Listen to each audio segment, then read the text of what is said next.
Jakob Poeltl's out here having career nights. Pascal Siakam's putting remarkably efficient numbers up on the board, and Precious Achiuwa stepping up in the absence of OG Anunoby and Gary Trent Jr. So lots of positives to take away from this game. And while the Toronto Raptors, it's certainly been a roller coaster of a season, they've quietly won 5 of their last 6 games, are pushing closer and closer to getting back above 500 and in the middle of the pack of the Eastern Conference. So lots of stuff to break down with this game and the current ongoings of the Toronto Raptors. So without further ado, let's jump straight into the video. Hello everybody, Ben Rogers here, the Raptors Digest, reacting to the Toronto Raptors 123-113 victory over the Orlando Magic. We're reacting to this game. Unfortunately, I tried going out live and we're getting 50 centimeters of snow here today in Newfoundland, and I'm not even going to try. I hooked it up, the connector wasn't going, not even going to try to go live, so I apologize for that. Hope the video suffices because I want to get my thoughts out on this Toronto Raptors game, and this is what I was hoping for post-trade deadline. And while we did see it in flashes in the first 2 games with following the acquisition of Jakob Poeltl, against Utah Jazz, the first 42 minutes of that game was a great watch as a Raptors fan. We did get the win against the Pistons. As I said, I missed the fourth quarter of that game against Detroit. There was some lulls at that point, and even though the Magic went on their runs tonight, the Raptors were able to handle the Orlando Magic sort of scoring bursts, moments where they're knocking down threes and stuff. And while the Orlando Magic, yes, they're 24-35, we can't overreact to win against one of the bottom seeded teams in the Eastern Conference. Orlando has been playing better lately. A big reason why the record is so bad. Sure, they have a little bit of a lack of talent, but it's not as bad as you think, and injuries have plagued the Orlando Magic over the course of the season, and they're relatively healthy now in the season, and they just came out and got a big win against the Chicago Bulls. So the Raptors coming out, they took the last 2 games against the Raptors, so it's definitely a trend in the right direction, beating them in this one tonight pretty handily. But the Orlando Magic are a solid NBA team when healthy, and the Raptors came out and got a necessary W, which hasn't been the case over the course of the season, and a big reason for it is the big yak, the yak attack, Jakob Poeltl, who had a career night tonight. I heard, if I heard Matt Devlin correctly on the broadcast, had the highest field goals or most made field goals in his career or the season. But, Jakob Poeltl in this one, 30 points, 6 blocks, 9 rebounds, and 2 assists. I'm surprised the assist numbers only at 2 because he was facilitating there in the mid-post area for the Toronto Raptors and getting the Nick Nurse treatment of 37 minutes. And sure, he was still in foul trouble, but, Nick Nurse still got him out there for 37 minutes and 15 of 17 from the field. So Poeltl's just out here doing exactly what we needed for him.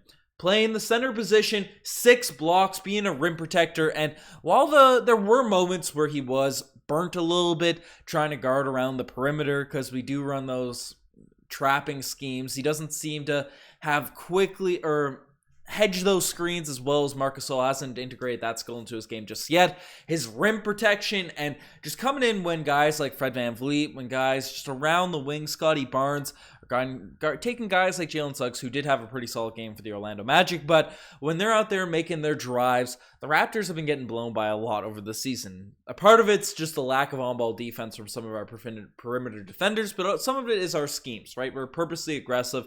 We have a bunch of deflections, get a bunch of steals, but we also get blown by a bunch. And we needed that rim protector to sort of protect the net, protect the basket, and make sure there wasn't any easy looks going down. And while Poeltl had 6 blocks in tonight's game, the amount of shots that he altered at the rim, the amount of shots that were sort of just had to be construed that led to weird misses, that had to be in the 10s, right? That was just every second shot the Orlando Magic were putting up in the paint.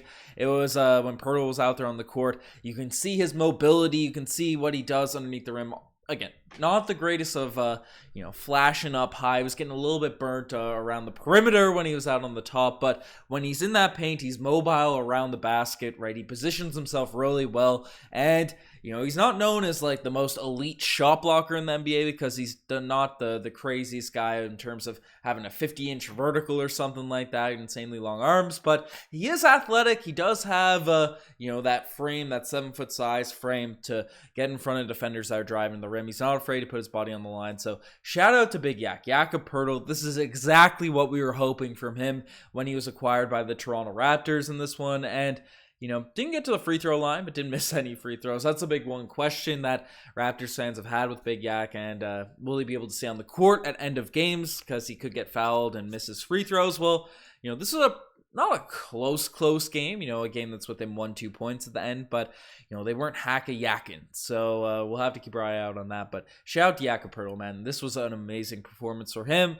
Big standout breakout performance in his second stint with the Toronto Raptors. But one guy that's been doing it all year for Toronto, I'm sure he is very grateful to not guard centers on the opposing teams now, is Pascal Siakam, who in this game was remarkably efficient as well. As Pascal had 26 points, 2 steals, 3 assists, 4 rebounds, and was 10 of 15 from the field, which is 2-4 from the 3-point line. Again, our front court yak and skills were out here just playing remarkably efficient basketball, doing their things. And Pascal was getting to his mid-post area, right? These weren't all just layups for Pascal Siakam.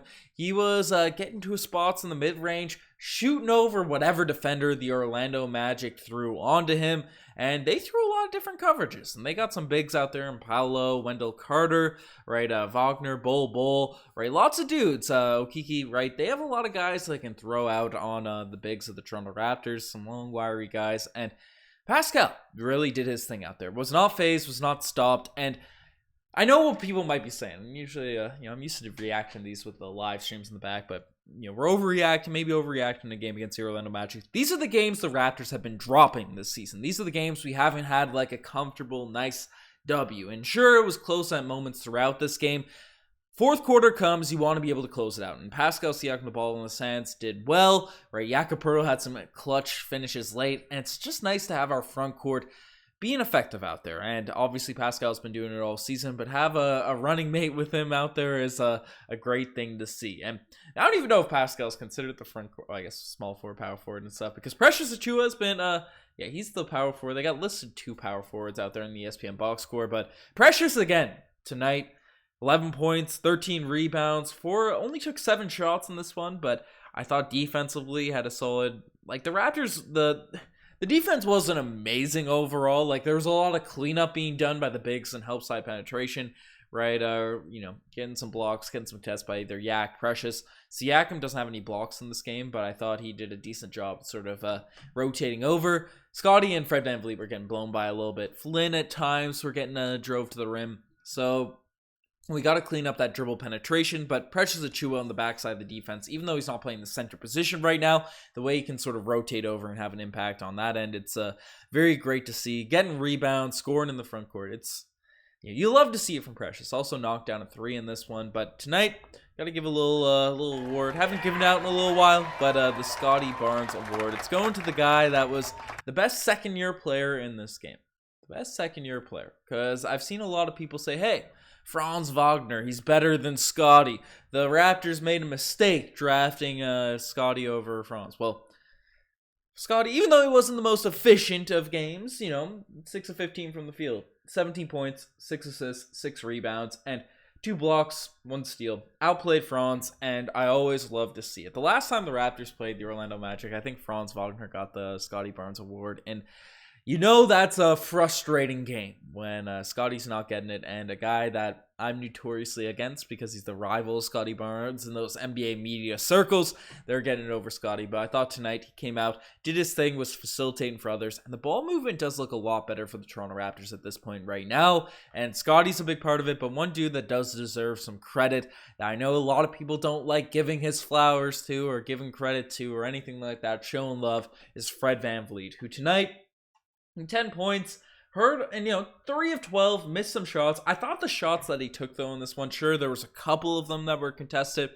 thought the shots he take weren't, bad shots for a guy like Fred VanVleet. So the 3 of 12, take that as you will. But the thing you really want to take a look at with Fred VanVleet's sort of box score and numbers in this one is the 15 assists, because he heard all the talk, all the chatter about him not hitting Jakob Poeltl, not hitting the bigs in the pick and roll actions, not facilitating for others, and Fred VanVleet answered those criticisms, and Sure, you can stat pad, you can Russell Westbrook stuff and all that. Fred VanVleet was actively making those dimes, actively throwing passes that were putting guys like Jakob, Siakam, all these dudes in positions to score. So while you can criticize the shooting percentages, the efficiency and all that, Fred VanVleet, I can throw all that criticism out the window and this was the expectations at the start of the year, and they were kind of doing it at the beginning of the season. We were winning games when Fred VanVleet was more of that playmaker, was more of that creator for this Raptors team, and tonight, I thought he did a really good job of it. Obviously, the 15 assists, you can see it there, but just on the eye test, it's not like and a couple of them were turnovers. He had 5 turnovers in this game, but I don't mind if he's trying to force things for other people, right? Fred VanVleet, smaller guards, they have to force the issue a little bit. Sometimes it works, sometimes it doesn't. But as a point guard, especially with the talent we do have on this roster, it's nice for Fred VanVleet to sort of get everyone else going. And Jakob was catching those dimes inside and really finishing at the end of at the rim. So that was a great thing to see in this one. No Raptors therapy tonight. The entire starting unit was working as you'd expect, and we even got some production off the bench. And Nick Nurse given some opportunities to the young point guards. Thaddeus Young had 7 minutes, but ended up going down with injury. So that's an unfortunate moment there. But Chris Boucher had a solid game. Not knocking down his 3 still, but didn't miss a shot inside the 3-point line. Had 13 points, 4 rebounds. Chris Boucher has been pretty solid. Pretty solid just coming off the bench. He's had a very up and down year, just like the Toronto Raptors. But I think as of late, the energy he's providing, being that stable piece off the bench, it's a good thing to see for the Raptors, especially with Precious Achiuwa inserted into the starting lineup. But Nick Nurse heard my calls to get Jeff Doughton some run, even to Delano Banton in there. And while Doughton, I just like his game, man. I like no assists, no points, went 0 of 2, missing an open corner 3. I like his game. You won't just from the eye test. I like the way he pushes the pace. I like the shots he takes. I like the passes he makes, even if they don't lead to assists, right? Or at least they didn't in this game. They have been when his highlights, at least from where I've seen the highlights in 905, and his short stints with the Raptors usually. But I'd like to see some extended run for Jeff Doughton. But Malachi Flynn sort of earned himself some more minutes in this game here, in this one, because Flynn had one of his better games as of late.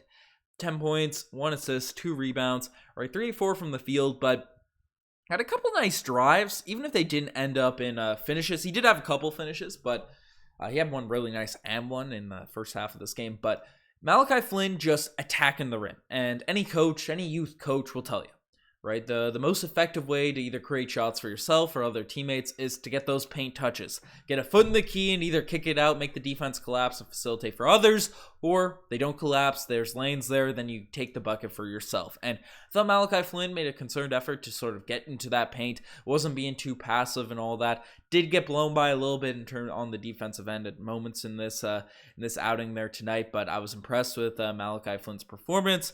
We did get cooked a little bit on the defensive end, and Delano Banton didn't get enough run for me to really have a deep opinion on it. Forbant's not going to be not going to get you the big insights on the old Raptors digest. But this game was a very solid outing for the Toronto Raptors.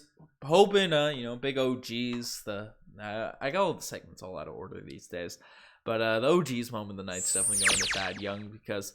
An older player in the league. Yeah, he was having a solid game in this one as well. One of the better Thad Young performances we have in recent weeks. So to see him have one of those non-contact knee injuries, that's an unfortunate look, an unfortunate thing to see, an unfortunate, praying for the best for old chatty Thaddeus Young. Want him to recover quickly, but one guy that also pretty had a song. I guess I gave the Scotty Barnes Award to the second-year player that played the best. But Scotty Barnes, this just hit me. I completely forgot Jalen Suggs was a second-year player. But Suggs had a game in this one. He had a game. Suggs had a pretty inconsistent career himself, but he tends to turn up when he's playing against the Toronto Raptors. Had 24 points, 2 steals, 4 assists, 2 rebounds. So you can see why he was guy that was highly on the Raptors' radar when the Raptors were drafting 4th overall. Right, the talent is there, the defensive energy, the athleticism is certainly there for Jalen Suggs. And if he can knock down the 3-point shot, he's going to have a very, very solid NBA career. But I'm still happy with my Scotty Barnes guy. Even though Franz is the guy that a lot of Magic fans sort of compare to Scotty, but Suggs, you still get those comparisons. And there's some light rumors, some sketchy rumors about potentially a sign and trade or a trade between Fred VanVleet going the Magic and Suggs coming back to Toronto. See if that ever ends up going anywhere. But Jalen Suggs had a pretty strong performance in this one. Carter Jr. also played well. Centers, even though Jakob Poeltl, I think, has helped with the help side defense, we're still kind of getting cooked by other teams' big men. So maybe I think that's probably a part of the schemes that we're running there as well. Because Poeltl, when he's matched up against any of the centers they had down there in, for Orlando, did a pretty solid job. But I don't know. I'm happy with this Toronto Raptors game again. You can't overreact too much to a game against the Orlando Magic, even though they are playing well. They do have some talent on the roster, especially when they're playing like this. Like the Orlando Magic gave the Toronto Raptor a good push in this game. But let me know what you guys think. And if you guys are interested in betting on the Toronto Raptors, then might be a good time to start betting on Toronto because they're making a push. They won 5 of the last 6. Definitely check out the Cool Bet Sportsbook. You can bet every single Toronto Raptors game, NBA game, and any sport really in general. They got decent lines. It's pretty well even for the Raptors here today, to beat the Orlando Magic. So get some pretty good returns, get some good money back using the Cool Bet Sportsbook. So they're regulated in Ontario. They're available all across Canada, and you bet on pretty well anything. So if you're interested in sports betting, even if you're used to whatever app you're sort of using, whatever it is, whatever other ones are out there, download the app using the link down below. Just check it out. It's free to do. It supports the podcast just to see those lines, right? Give it a little check out. But you guys are the best to make it this far. Subscribe to the channel if you guys haven't already. I apologize for not being able to go live. I didn't want to risk it with the Wi-Fi because it's been not the greatest of weather out in St. John's. But I appreciate everyone tuning in the video. You guys are the best. I'm signing out. Cheers.